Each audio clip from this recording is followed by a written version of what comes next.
Hello everyone, welcome to this special interview with Daniel Glyde. My name is Waqas and I'm a forgiveness coach. Today we have a remarkable individual with us who is a personal transformational coach.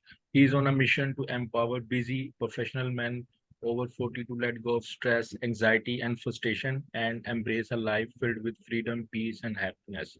Welcome to this interview, Daniel Glyde, and thanks for your time. So Hello, Waqas. Yeah, thank you very much for inviting me on. Delighted to be here. thank you. So my first question is to you that can you share your journey and what inspired you to become a coach specializing in well-being and personal transformation for men over 40? Yeah, so I guess if I take you back to about 5 years ago where I reached burnout. So I used to be a broadcaster, Waqas. I used to work for the BBC. I used to work in sports broadcasting. It was a job I absolutely loved, but it was a job that had completely taken over my life. I mean, it's a hard enough job anyway because it's long hours, it's unsociable hours. I had a long commute every day, and my attitude to it made it even more difficult because it became all-consuming. So it was my number one priority, and it overrode everything, including my own personal health and well-being. Which slowly made their way down my list of priorities as I went along. So yeah, I suffered probably with a chronic anxiety disorder for a long time, and eventually, so I was when I first noticed things were weird or unusual was I was for about 6 months permanently ill in one way, shape, or form. I had a cold or flu, or my skin was bad. I had eczema. I had cold sores and things like that. And yeah, I was sat down on my doorstep one day and I had a massive panic attack. I felt like my world was caving in. I thought my heart was going to leap out of my chest, and got this sort of an impending sense of doom. And it made me realize that something wasn't right. And I think the real change came from me when I read a book called The Secret by Rhonda Byrne, and that made me realize there was a different way to look at life. So the way I was living my life, Waqas, was work was everything. I never switched off. I never got any rest or relaxation. Even when I was ostensibly resting and relaxing, I was still across work emails, taking work calls. I never ever took time out. I thought that's how I had to be in order to be successful. And it worked for me, really. I was pretty successful. But, at what cost? And what The Secret made me realize was there was a different way of looking at life. There was a different way of looking at myself. And that actually chasing and hustling and sacrificing everything in order to move forward wasn't necessarily the way to do it. And that kind of started me off there on a kind of journey of personal development and personal growth. And it made one of the things I quickly realized is that career was the wrong path for me. I was walking the wrong path. It was one I'd chosen deliberately. I hadn't just ended up there. But I wanted to directly impact lives. And which is kind of why I went into journalism and broadcasting in the first place. But I think I totally lost sight of that. So yeah, I realized that the career wasn't for me anymore. Bizarrely, the minute I let go of it, my career then took off. So the minute I decided I didn't care about it anymore, and I stopped the chasing and the hustling and the trying too hard, and suddenly opportunities came to me. So I got 2 promotions. I got to direct programs on network television, which I'd never done and wanted to do for years. So I probably stayed there longer than I should. The big thing for me came in lockdown, Waqas. So everything stopped, didn't it, when we got locked down? All sports broadcasting stopped. And that gave me months to really examine everything in my life, to decide who I was, what I cared about, what I valued, why I valued those things and why I cared about them. And then I applied that set of values to every area of my life. And I also got the help of coaches. So what I realized is I'd spent years trying to work this stuff out on my own. And getting a coach meant I could do it in months and sometimes in weeks. And what I realized then was that I wanted to coach people. But I also realized when I looked at that, my new set of values, or discovering what I valued and what I cared about, is that I wanted to live my life in a completely different way to I was. I was living in a way that I was making a lot of choices and decisions out of convenience because I felt like I was time poor. I was doing things that were detrimental to me and my health and the health of the planet. And I decided that those were two things I really wanted to prioritize in a positive way. So I always had a kind of retirement plan of me and my wife, Julia. We had a retirement plan of buying a place, a house with some land and kind of living self-sufficiently, growing a lot of our own food and keeping animals and stuff like that. And during the pandemic and the lockdown, we got our heads together and we said, well, why wait? We thought this was something going to be in 10, 15 years. And we said, well, sod it, let's do it now. So yeah, then we put a plan in place and kind of manifested this dream life. And that's where I am now. So I used to live in Leeds, work in Manchester. I now live in the hills of the Scottish borders. I've got an old stone cottage. I live in got 12 acres of land. And I'm mainly off grid apart from my electric. So as soon as I start producing my own energy, I'll be completely off grid. I'm starting to grow some stuff. I'm going to get some animals so I can be a lot more self-sufficient and sustainable, because they're two things that are incredibly important to me. And doing that and coming up with that plan has completely transformed my life, because probably for the first time ever, I'm prioritizing my own self-care. I'm prioritizing my own mental, emotional, and physical health. Because back in 2018, when I burnt out, I was mentally, emotionally, and physically exhausted because I'd completely lost touch with myself, completely lost touch with what I cared about, what I really wanted, and what I was here to do, what I could use my unique gifts and talents to do in order to make the world a better place. And here I am, 5 years later, several coaches later, and now I am living that, and I'm helping other people do the same. Very interesting. So, Daniel, your power shift coaching method sounds intriguing. Could you explain the core principles and how it benefits your clients? Yeah, sure. So, as I've just told you there, what happened to me was when I started reading The Secret, and then, that set me off on a sort of personal development journey. And I started reading lots of kind of personal development, self-help and spiritual literature, and started listening to podcasts and gradually made that reconnected with myself. The big thing that caused that transformation, Waqas, was I moved my attention and my intention from the outside world to my inner world. I suddenly realized that it was my inner world where all the change could happen.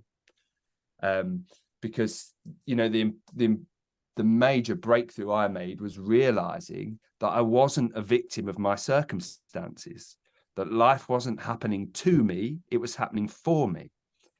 And it's a very subtle difference, but it means that where you realize your power lies is in your ability to choose your response to your circumstances.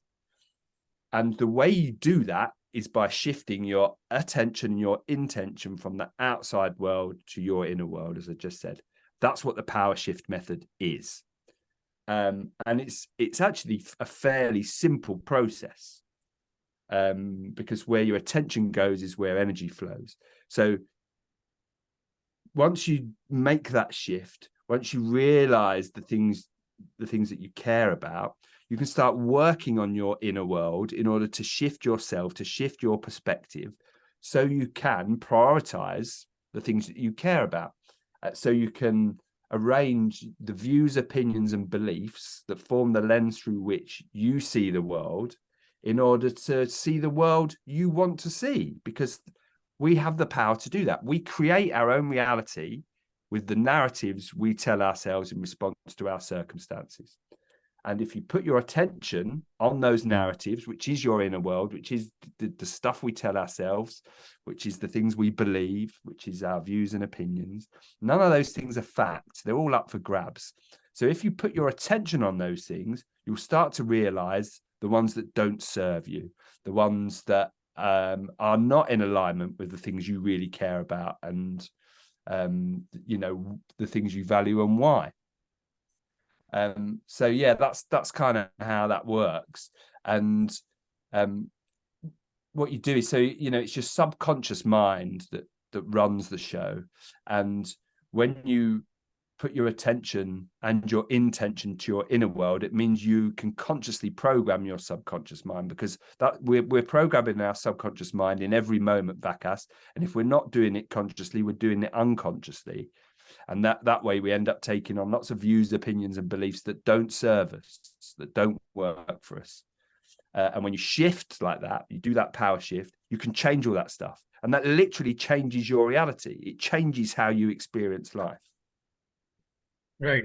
So you emphasize the power of choice in your message. How do you help your clients make meaningful choices and transformation in their lives? Yeah, so I think I've kind of touched on it already. So what power shift does is that changes where you put your attention and your intention, right? And what you realize when you do that is you always have choice, and you have more choices than sometimes seem available to you at the time. Now, choice is where our power is, Waqas, and it's the choice about how we respond to our circumstances. So lots of people, because we tend to, our conscious mind does a lot of what it does on autopilot, because it's the most efficient way to behave. And so what our conscious mind will do is make what it thinks are efficient choices, or what it thinks you want to do. And when you do that, you're living by default and not living by design. So what you can realize is that when you slow down, when you slow your thinking processes down, when you put your attention on your inner world, you can start making conscious choices. Now, what I do in my coaching programs, Waqas, is the very first thing we do is we build a compelling vision for somebody's life. And then we come up with a set of values, their sort of top 4, top 5 values, what they care about and why they care about those things.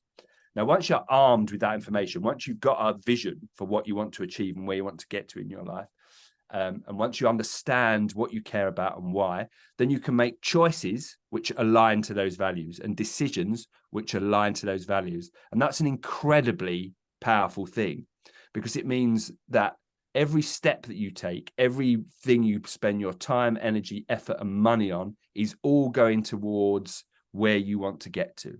And it's all serving things that you really care about, which fills us with joy, Waqas, which means we will start to get good feedback from life, because we'll be making choices that empower us instead of making choices and decisions that disempower us. We'll be making choices that make the world a better place, that make us better people, instead of making choices that do the opposite, choices out of convenience, choices, as I say, by default instead of by being deliberate. So living on autopilot and doing things because we always have, doing things because other people have told us to do them, doing things because that's what we believe is right, doing things because we think we should or we have to. And, taking the time to make meaningful choices and decisions that align with who you are and what you value means you can be a force for good in the world. And if we all did that, the world would be a much better place, right? Right. So you paint a vivid picture of individuals being physically fit, mentally sharp, and emotionally balanced. What strategies do you employ to help your clients achieve this holistic well-being? So the main thing that I do is every client's different, Waqas. I treat every client differently. I have programs, I have frameworks, I have methods that I use, but everyone is different. So what I do is, with all those 3 things, mental, physical, and emotional fitness. Now, I'm an expert in mental and emotional fitness, Waqas. I'm not a health coach. I'm not a personal trainer. But what I found is when I work with people and I get them to a point where they're as mentally and emotionally fit as they want to be, physical health seems to go with that. As you said the word holistic there, and that kind of is, it is a holistic approach. But so what we do is, Waqas, we decide. I find out from my clients where they want to be. It's a personal choice about how fit and well people want to be. And in my experience, people want to be as fit and well as they can be.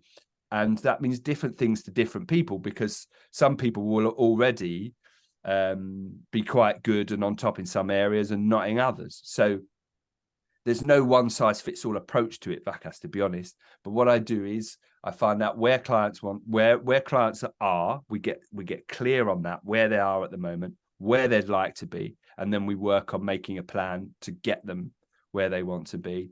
And then probably the most important part of the process is then we work on the things that are holding them back and getting in their way. I talked about earlier the views, opinions, and beliefs that form the lens through which we see ourselves and we see the world.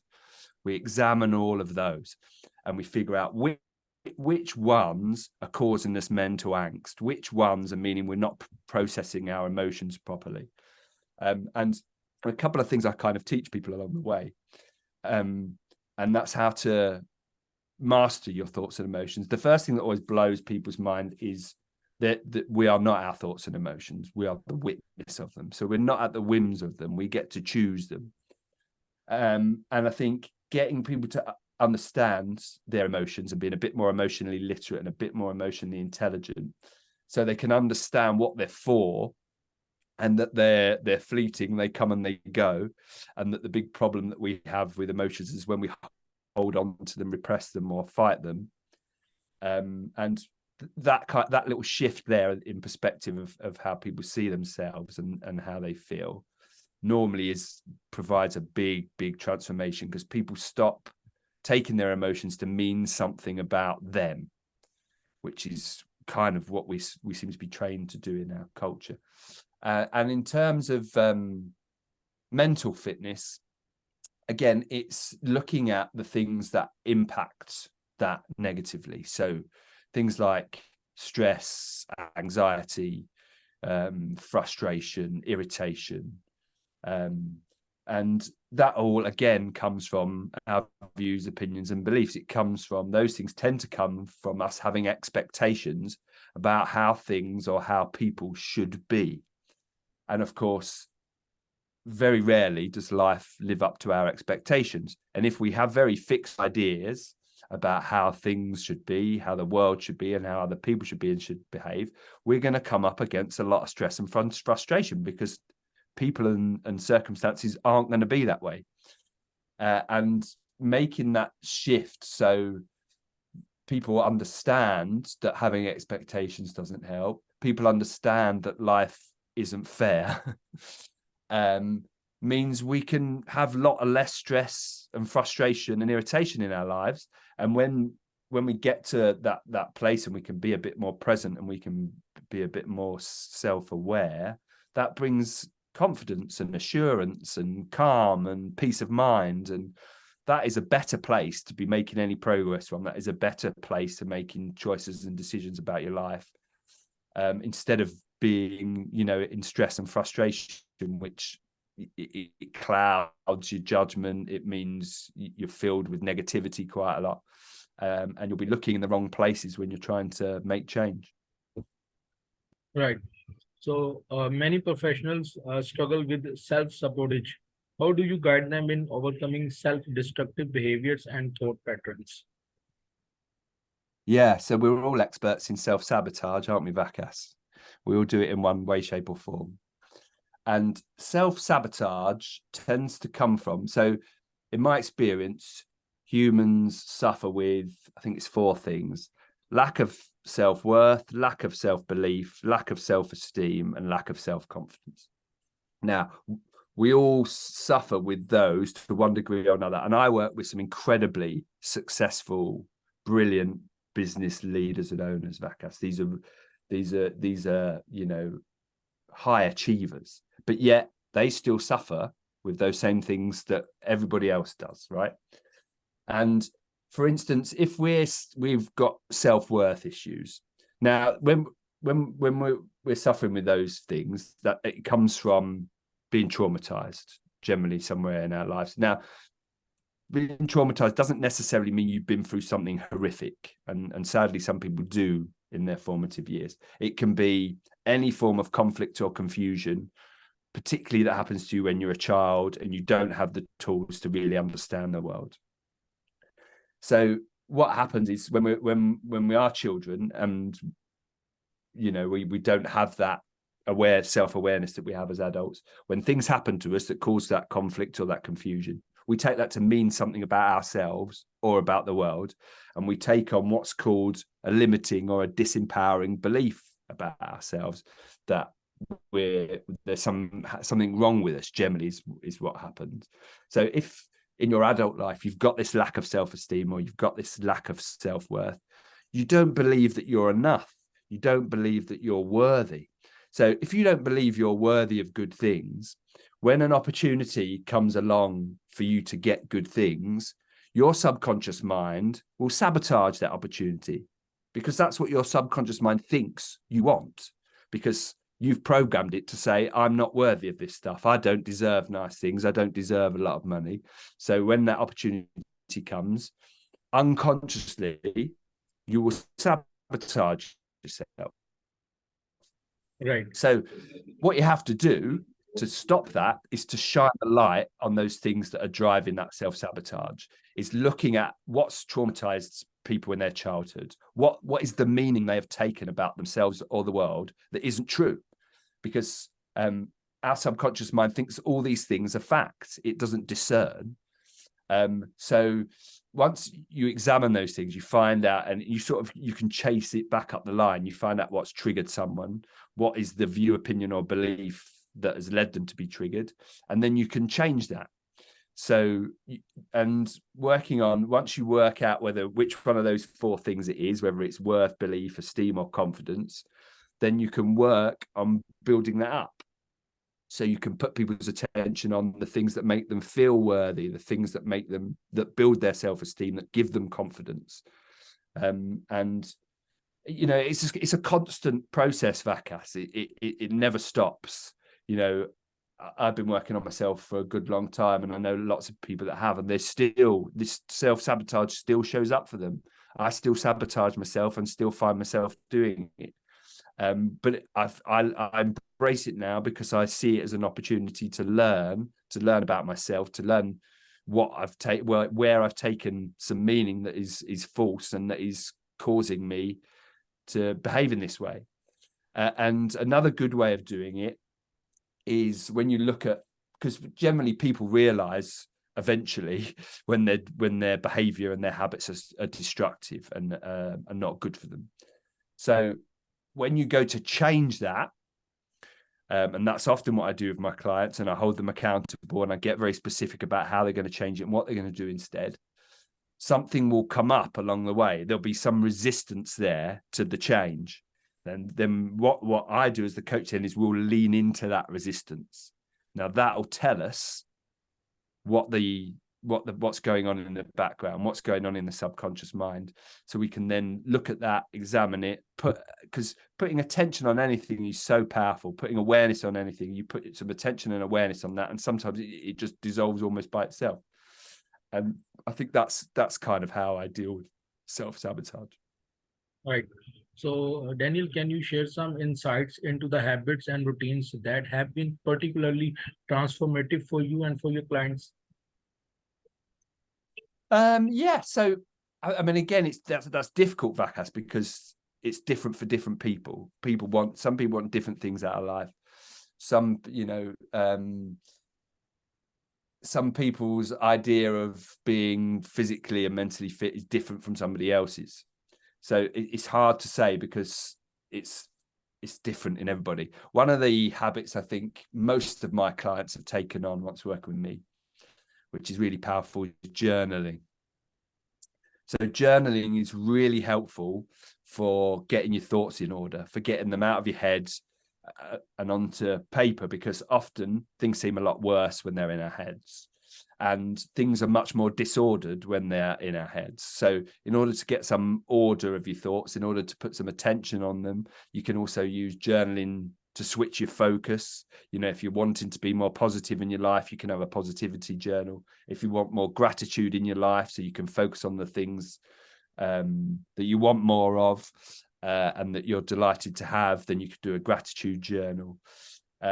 Sometimes it's really useful to do to-do lists. And again, that's just a way of getting your thoughts ordered. Meditation and mindfulness practices can be really powerful habits in order to slow your thought processes down, to give you that bit more space to make conscious choices and decisions instead of feeling rushed and overwhelmed. And what other habits and routines? So I think having a healthy routine, whatever that looks like for you, having a morning routine that gets you up, gets you ready for the day, that gets you in a good energetic space to go out and achieve the things you want to do. And that will look different for different people, but having that routine that sets you up positively, so you're not leaving the door, your house ready to go to work and full of frustration and stress and anxiety, that you set yourself up in a positive way where your energy's good and you're ready to take on the day. And the same at the end of the day, it's that a routine that winds you down, that de-stresses you, that relaxes you, that dumps any negative energy that you don't want to take into your sleep and the next day. So you get in a place where you can get a great night's sleep, because sleep is probably, that allied with nutrition, is probably the most important for mental, physical and emotional health. Right. So, Daniel, you mentioned that learning about neuro-linguistic programming. How does NLP play a role in your coaching methodology, and how does it aid in personal growth? Yeah, so neuro-linguistic programming is a very interesting field, and I've thoroughly enjoyed learning it, because as much as anything, it kind of teaches you a lot about the psychology of humans. Now, what neuro-linguistic programming is, Waqas, is the ability to talk to somebody's subconscious mind. So if you imagine your subconscious mind is like the internet compared to your conscious mind being your PC. So your conscious mind is very limited. It can only deal with a certain amount of information, and it's very much driven by your subconscious mind. So your subconscious mind is where all your wiring is. Your subconscious mind is where all your views, opinions, and beliefs are. And we've touched on things like self-sabotage and stuff today, and it's your subconscious mind that will be doing that. But it's doing it in the belief that it's doing what you want, because you've programmed it to tell it how, what you've given it meaning, because the subconscious mind doesn't discern. So what neuro-linguistic programming does, it allows me to go straight to somebody's subconscious mind, to bypass the conscious mind. And the subconscious mind contains an incredible amount of intelligence and knowledge and wisdom. And it's the place where, again, that's about that power shifting, and it's the place where your power lies to make real change. Now, I don't use it a massive amount in my practice, Waqas, but what it is, it's really useful sometimes if people have particular emotional problems, things that keep showing up for them, like self-sabotage. It can be really useful to make a significant shift. So to get people to change their beliefs, to get people to release emotions, it can be really useful with that sort of thing. And one of my favorite neuro-linguistic programming techniques is what's called a values elicitation. And again, it's an exercise where I talk directly to somebody's subconscious mind, and it means we can elicit what they really care about, or what they have been caring about. Sometimes we want to change that. Sometimes you want to just make sure we're prioritizing it. And that's probably the technique I use the most, and the one I find to be most powerful. Right. So forgiveness is a powerful theme in personal development. How do you incorporate forgiveness into your coaching practice, and what role does it play in the transformation process? Yeah, so forgiveness is very powerful, Waqas, as you will know more than most. So it's not something that I deliberately incorporate into my coaching practice, but what I find is there are situations, some circumstances, there are things that are happening for people where they have anger or regret or shame or guilt issues around things that have happened to them, or things that have happened to other people, or they have resentments. forgiveness is a way that helps release a lot of hurt and injury and trauma from the past. And one of the most powerful things that's ever happened to me, Waqas, was forgiving myself. So that's where forgiveness has really showed up in my life. And I find actually that it's similar with working with my clients. So, and you know, it's releasing sort of horrible, negative, detrimental emotions like shame and guilt. And it just makes people lighter, and it makes dealing with life much easier. And you know, alongside things like gratitude, forgiveness is one of the secret sources for living a calm, peaceful, centered life. And what often happens is people end up in a victim kind of mindset. They feel like they've had things done to them and done to them unfairly, and they resent that, and they resent the person or the circumstance which led to that. Then they carry that around with them, almost like a badge of honor. Now, what people don't realize is that the only person that is detrimental to is them. So we have this we have this natural reaction, which I can't think kind of comes from our ancient physiology, where we want to take revenge, where we feel like taking revenge will avenge that feeling that we've got, that trauma that we've had, that anger, that resentment. And it obviously it doesn't work. It's like drinking poison and expecting somebody else to die. So using forgiveness is a way to stop drinking the poison. And once people are aware of how powerful it is for them, and that it's not about the other person, it's not about the circumstance, it's not about making anything easier for anybody other than them. And as I say, that's not something that I deliberately incorporate into my practice, Waqas, but it's something that absolutely does come up quite a lot. Right. So any final thoughts or advice you would like to impart our audience, especially to the purpose-driven men you work with? Yeah. Live by design, not by default. Be your own person. Have your own measures of success. Decide what you care about, what you value, figure out why you do, and then design your life on that basis. Set yourself long-term, medium-term, short-term goals in order to live that life that you want to live. Come up with a compelling vision for your life and live it. Start doing it, and start today. Start taking action, an action that's aligned with who you are, and get rid of all the shoulds, have tos, can'ts, and won'ts from your life, because they do not serve you. Right. Daniel, it's been an absolute pleasure having to you, and you shared your wisdom and insight with us. And we have learned valuable lessons about letting go of stress, anxiety, and frustration, and embracing a life filled with freedom, peace, and happiness. Your journey and expertise are truly inspiring, and thanks for your time, Daniel. Thank you very much, Waqas. Yeah, I've enjoyed chatting to you. Thank you.